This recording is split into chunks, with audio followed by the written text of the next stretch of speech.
Halo semuanya, nama saya Lauren Sendrika. Sekarang saya akan menjelaskan fast Fourier transform menggunakan MATLAB. Nah, algoritma FFT ini digunakan untuk mengkonversi sinyal digital X dengan panjang N dari domain waktu menjadi sinyal dalam domain frekuensi. Nah, ada beberapa sintaks FFT yang bisa digunakan dalam MATLAB, yaitu yang pertama ada Y sama dengan FFTX, lalu Y sama dengan FFTXN, dan yang selanjutnya ada Y sama dengan FFTXN DIM. Nah, Y sama dengan FFTX ini untuk menghitung discrete Fourier transform atau DFT dari X menggunakan algoritma FFT. Nah, kalau yang Y sama dengan FFTXN ini biasanya digunakan untuk mengembalikan endpoint DFT. Nah, jika tidak ada endpoint yang ditentukan, maka Y ukurannya sama dengan X. Nah, selanjutnya Y sama dengan FFTXN DIM ini biasanya digunakan untuk mengembalikan transformasi Fourier sepanjang dimensi yang ditandai dengan DIM. Nah, misalnya jika X adalah matriks, maka FFT XN2 mengembalikan endpoint Fourier transform dari setiap barisnya. Nah, saya akan mengambil salah satu contoh dari Y sama dengan FFTXN. Nah, contohnya ini dari Gaussian Pulse. Nah, jadi di Y sama dengan FFTXN ini dia ada beberapa syarat. Yang pertama itu, jika X adalah sebuah vektor dan panjang X kurang dari N, maka X diisi dengan angka 0. Lalu jika X adalah sebuah vektor dan panjang X lebih besar dari N, maka X menjadi panjang N. Dan jika X adalah matriks, maka setiap kolom dijadikan vektor. Dan jika X adalah multidimensional array, maka dimensi array pertama yang ukurannya tidak sama dengan 1, ini dijadikan vektor. Nah, sekarang saya ada contoh dari codingan MATLAB-nya. Ini codingan untuk Gaussian Pulse-nya. Nah, jadi yang pertama itu kita tentuin dulu parameter sinyal dan X Gaussian Pulse-nya. Ini di sini ada sampling frekuensi yang ditandai dengan Fs, lalu time factor dan panjang dari sinyalnya itu sendiri. Nah, di sini juga ada fungsi X-nya. Nah, lalu dari sini kita plot T dan X-nya. Nah, di sini itu Gaussian Pulse ini masih di dalam domain waktu. Nah, jadi nanti hasil dari plotnya itu seperti ini.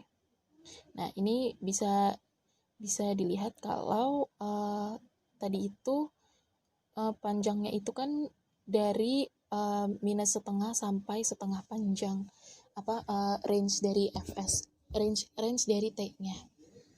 Nah, lalu selanjutnya kita di sini menggunakan FFT. Nah, di sini kita menggunakan fungsi FFT untuk mengubah sinyal ke domain frekuensi. Nah, pertama-tama kita harus tahu dulu panjang input baru yang merupakan kelipatan pangkat 2 dari panjang sinyal asli. Nah, ini kita tandai dengan N sama dengan 2 pangkat next pow dari L-nya. Nah, lalu kita juga mengkonversi Gaussian Pulse-nya ini ke dalam domain frekuensi ini dengan menggunakan Y sama dengan FFTXN yang sintaks yang tadi itu. Lalu setelah itu kita di sini mendefine domain frekuensi dan memplot unit frekuensinya.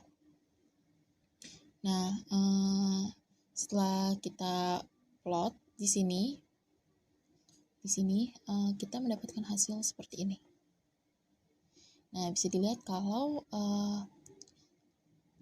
di sini sudah dalam bentuk frekuensi domain, di mana di sini sumbu Y-nya ini adalah hasil dari yang tadi ini.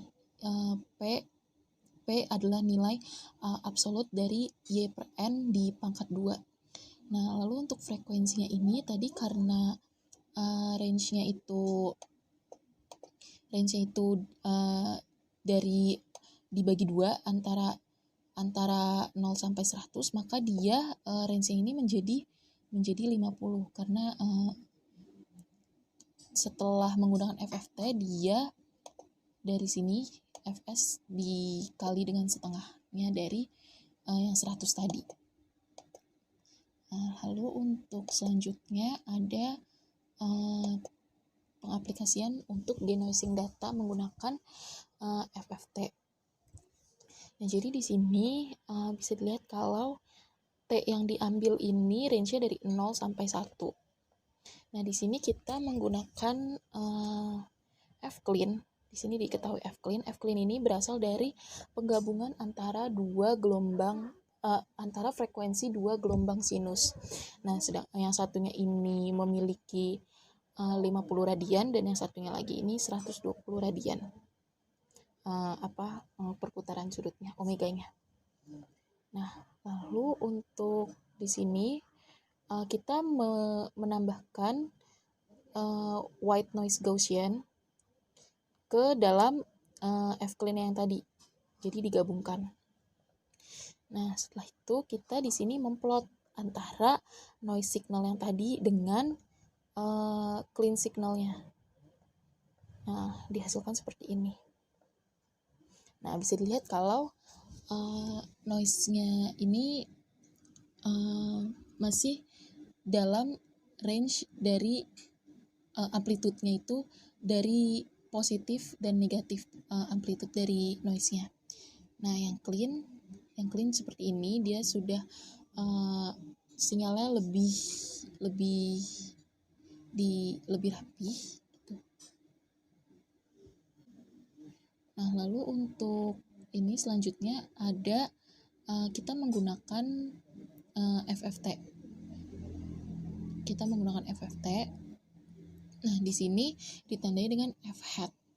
Nah, F hat ini merupakan komputasi dari si FFT ini. Jadi misalnya seperti ini. Kalau ada sebuah ada sebuah nilai F gitu. Nah, ketika dia dia untuk menjadi F hat ini dia melalui transformasi FFT ini. Nah, lalu ini menggunakan sintaks yang tadi yang FFT sama dengan XN. Nah, sedangkan X ini berperan sebagai F. Lalu kita menggunakan PSD ini sebagai power spectrum density. Nah, ini F hat dikali dengan conjugate-nya dari si F hat ini dan dibagi N. Nah, kalau dari perhitungan ini misalnya kita mempunyai lambda dikali dengan lambda bar. Nah, ini kan nantinya akan menjadi lambda kuadrat. Nah, anggap lambda ini sama dengan A tambah B imajiner dan lambda bar ini sebagai A sama dengan A minus B imajiner. Nah, ketika ini dikali maka akan menghasilkan yang ini A kuadrat tambah B kuadrat. Nah, begitu juga berlaku pada si power spectrum density ini yang nantinya akan menunjukkan di frekuensi mana sih yang memiliki kekuatan terbesar. Nah, ini juga nilai frekuensinya menandakan x-aksis dalam frekuensi. Lalu ini panjang dari sinyalnya. Lalu di sini kita memplot sinyal dengan PDS yang tadi. Nah, kita memplot sinyal dengan PDS yang tadi dan dihasilkan seperti ini. Nah, bisa dilihat kalau pada frekuensi di frekuensi 50 dan di frekuensi 120 ini memiliki kekuatan yang besar setelah dijadikan ke dalam domain frekuensi menggunakan FFT tadi dan menggunakan PDS. Seperti itu pengaplikasiannya. Sekian dari saya, terima kasih.